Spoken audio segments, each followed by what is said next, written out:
Hello and welcome back guys. ഞങ്ങളിപ്പോൾ ഉള്ളത് വാഗമണിലാണ്. ഇന്ന് രാവിലെ തന്നെ ഞങ്ങൾ ഇവിടെ കാണാൻ വേണ്ടി ഇറങ്ങി. പക്ഷേ ഇന്നും പ്രശ്നം എന്ന് പറഞ്ഞു കഴിഞ്ഞാൽ ഭയങ്കര വെയിലാണ്. ഇതിപ്പോൾ അവിടുത്തെ ഒരു മൊട്ടക്കുന്ന് എന്ന് പറയുന്ന ഒരു സ്ഥലത്താണ് ഞങ്ങളിപ്പോൾ നിൽക്കുന്നത്. അപ്പോൾ നിങ്ങൾക്കിപ്പോൾ ഈ ഒരു സ്ഥലത്തിപ്പോൾ കാണാം. ആ ബാക്കിൽ കാണുന്ന ആ ഒരു ചെറിയ കുന്നിൻ്റെ മേളിൽ ആണ് ഒരു ചെറിയൊരു ടൂറിസ്റ്റ് ലൊക്കേഷനാണ് ഇവിടെ. അപ്പോൾ ആ കുന്നിൻ്റെ മേളിൽ നമ്മൾ പോയി നിന്ന് ഫോട്ടോ ഒക്കെ എടുക്കാനായിട്ടുള്ള ഒരു പ്ലാൻ ആയിരുന്നു. പക്ഷേ ഇന്നിപ്പോൾ നിങ്ങൾക്ക് കാണുമ്പോൾ തന്നെ അറിയാം, നല്ല വെയിലെന്ന് വെച്ചാൽ നല്ല വെയിലാണ്. അവിടോട്ട് ചെന്ന് കഴിഞ്ഞാൽ നമ്മൾ പൊള്ളിപ്പോവും. അവരൊക്കെ അവിടെ എങ്ങനെ നിൽക്കുന്നതെന്ന് ഒരു പിടിയില്ല.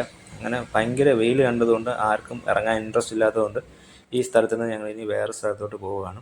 അപ്പോൾ ഇവിടെ വന്നപ്പോൾ തന്നെ നല്ല ടയേർഡായി. കാര്യം ഇവിടെ നല്ല ബ്ലോക്കായിരുന്നു. ആ ബ്ലോക്കിലൊക്കെ കിടന്നാണ് വന്നത്. മണിക്കൂറുകളോളം തിരിച്ചും ബ്ലോക്കിൽ കിടന്നാണ് ഇപ്പോൾ ഈ ഒരു സ്ഥലത്തേക്ക് എത്തിയത്. ഇപ്പോൾ ഈ ഒരു സ്ഥലം എന്ന് പറഞ്ഞു കഴിഞ്ഞാൽ തങ്ങൾപ്പാറ എന്ന് പറഞ്ഞൊരു സ്ഥലമാണ്. അപ്പോൾ ഈ ഒരു പാറയുടെ പ്രത്യേകത എന്ന് പറഞ്ഞാൽ ഇതൊരു മുസ്ലിംസിൻ്റെ ഒരു സ്ഥലമാണ്. അപ്പോൾ അവർ ഒരാഗ്രഹം വെച്ച് ഈ ഒരു മലയുടെ മേളിൽ കയറി കഴിഞ്ഞാൽ ആഗ്രഹം നടക്കും എന്നാണ് വിശ്വാസം. പക്ഷേ ഇവിടെ വന്നപ്പോഴും സെയിം അവസ്ഥ തന്നെ, വെയിലാണ്. അങ്ങനെ കുറച്ച് പേരൊന്നും ഇറങ്ങിയില്ല. ലിജിൻ പാറയുടെ മേളിലോട്ട് പോയിട്ടുണ്ട്. അവനെന്തായാലും കണ്ടിട്ട് വരാമെന്നും പറഞ്ഞ് പോയി. അവൻ പറഞ്ഞത് ഈ ഒരു കാണുന്ന വെയിൽ ആ ഒരു ചൂടുണ്ട്, പക്ഷേ മേളിലോട്ട് ചെന്ന് കഴിഞ്ഞാൽ അവിടെ നല്ല കാറ്റ്, നല്ല തണുത്ത കാറ്റാണ്, വലിയൊരു ഇഷ്യൂ വരില്ല എന്ന് പറഞ്ഞു. അങ്ങനെ അതും കേട്ടുകൊണ്ട് ഞാനും തിരിച്ചിറങ്ങി. ഇവിടെ നിന്ന് വ്യൂ ഒക്കെ അടിപൊളിയാണെന്ന് പറഞ്ഞു. അപ്പോൾ അതൊന്ന് കണ്ടിട്ട് പോകാമെന്ന് പറഞ്ഞ് ഞാനും ഇറങ്ങിയിട്ട് ഇപ്പോൾ ഈ ഒരു പാറയുടെ മേളിലോട്ട് ഞാനും കയറി തുടങ്ങി. പക്ഷേ ഇവിടെ വന്നപ്പോൾ ശരിയാണ്, വെയിലാണ്, പക്ഷേ സ്റ്റിൽ നല്ല തണുത്ത കാറ്റാണ് ഇവിടെ. അതുകൊണ്ട് ആ ഒരു ഹീറ്റ് നമ്മൾ വലുതായിട്ട് അറിയില്ല. പിന്നെ ഈ ഒരു സൈഡിലുള്ള ലൊക്കേഷൻസൊക്കെ അടിപൊളിയായിരുന്നു. ഈ ഒരു വെയിലായതുകൊണ്ട് തന്നെ കോടമഞ്ഞെന്ന് പറഞ്ഞ സാധനമേ ഇല്ലായിരുന്നു. അതുകൊണ്ട് ഈ ഒരു ദൂരെയുള്ള വ്യൂ എല്ലാം നന്നായിട്ട് തന്നെ കാണാൻ പറ്റി. താഴെയൊക്കെ ചെറിയ കോട്ടേജുകളെല്ലാം കാണാം. പിന്നെ അങ്ങ് ദൂരെയുള്ള എല്ലാ വ്യൂവും ഇവിടെ നിന്ന് നന്നായിട്ട് തന്നെ കാണാൻ പറ്റി. എനിക്ക് എൻജോയ് ചെയ്യാൻ പറ്റി. ഇവിടെ വന്നിട്ട് കയറാതെ പോയെങ്കിൽ ഞാനത് മിസ് ചെയ്തേനെ. കുറച്ച് നേരം ഇവിടെ നിന്ന് എൻജോയ് ചെയ്തിട്ട് ഇനിയിപ്പോൾ തിരിച്ചു പോകാനുള്ള പരിപാടിയാണ്. കാര്യം എനിക്ക് മുമ്പേ അവരെല്ലാവരും നേരത്തെ ഇവിടെ വന്ന് കണ്ടിട്ട് പോയി. ഞാനിപ്പോൾ ഒരുപാട് ലേറ്റായിട്ടാണ് ഇങ്ങോട്ട് കയറിയത്. അപ്പോൾ ഇനിയിപ്പോൾ കുറച്ച് കഴിയുമ്പോൾ അവരിപ്പോൾ അവിടെ തിരിയും. അപ്പോൾ അതിന് മുമ്പ് താഴോട്ട് ചെല്ലണം. അങ്ങനെ ഞാൻ പിന്നെ തിരിച്ച് പയ്യെ താഴോട്ട് ഇറങ്ങി തുടങ്ങി.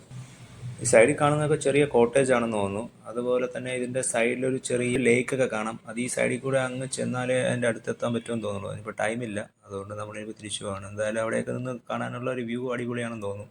അങ്ങനെ ഞങ്ങൾ അവിടെ നിന്ന് ഇറങ്ങി. ഇനിയിപ്പോൾ നമ്മൾ അടുത്ത് പോകാൻ പോകുന്ന ഒരു ലൊക്കേഷൻ എന്ന് പറഞ്ഞു കഴിഞ്ഞാൽ പൈൻ വാലി ഫോറസ്റ്റ് ആണ് വാഗമണിലെ.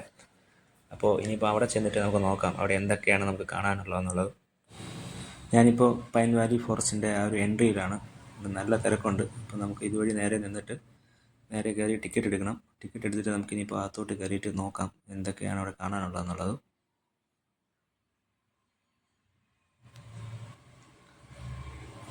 ടിക്കറ്റ് ഏകദേശം 10 രൂപയാണ് ഇവിടെ ടിക്കറ്റ്. ടിക്കറ്റ് എടുത്തിട്ട് ഞാൻ അകത്തേക്ക് കയറി. അപ്പോൾ ഞാനിപ്പോൾ ഈ ഒരു കംപ്ലീറ്റ് ടൂറിൽ വെച്ച് നോക്കുകയാണെങ്കിൽ എനിക്ക് ഏറ്റവും ഇഷ്ടപ്പെട്ട ഒരു ലൊക്കേഷൻ ഈ ഒരു പൈൻ വാലി ഫോറസ്റ്റ് തന്നെയാണ്. നല്ല ഫീലാണ് ഇവിടെ നിൽക്കാൻ. പക്ഷേ പ്രശ്നം എന്താണെന്ന് വെച്ച് കഴിഞ്ഞാൽ ഞങ്ങളിപ്പോൾ ഈ വന്ന ടൈമിൽ നല്ല തിരക്കാണ്. അത് മാത്രമല്ല ഈ ഒരു വെയിലും ഉണ്ട്. അപ്പോൾ ഈ ഒരു ക്ലൈമറ്റ് ആയതുകൊണ്ട് ഇവിടെ ആ ഒരു രീതിയിൽ എൻജോയ് ചെയ്യാൻ പറ്റിയില്ല. ഇവിടെ നല്ല കോടമഞ്ഞും അത്യാവശ്യം ആൾക്കാരും കുറവാണെങ്കിൽ നല്ല ബെസ്റ്റ് സ്ഥലമാണത്. അപ്പോൾ നിങ്ങൾ ഇനി വാഗമണ്ണൊക്കെ വരുമ്പോഴത്തേക്കും ഇതുപോലെ നല്ലൊരു ക്ലൈമറ്റ് സമയത്ത് വരിക. വന്നിട്ട് ഈ ഒരു സ്ഥലം മിസ് ചെയ്യരുത്.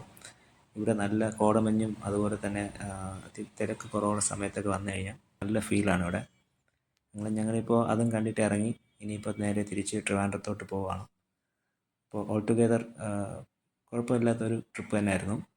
നമുക്കിനിയിപ്പോൾ പോകുന്ന വഴിക്ക് ഒരു സ്ഥലത്ത് സൺസെറ്റ് കാണാൻ വേണ്ടി ഇറങ്ങുന്നുണ്ട്. അപ്പോൾ സൺസെറ്റും കണ്ടിട്ട് നമുക്കിനി നേരെ നാട്ടിലോട്ട് പോകാം.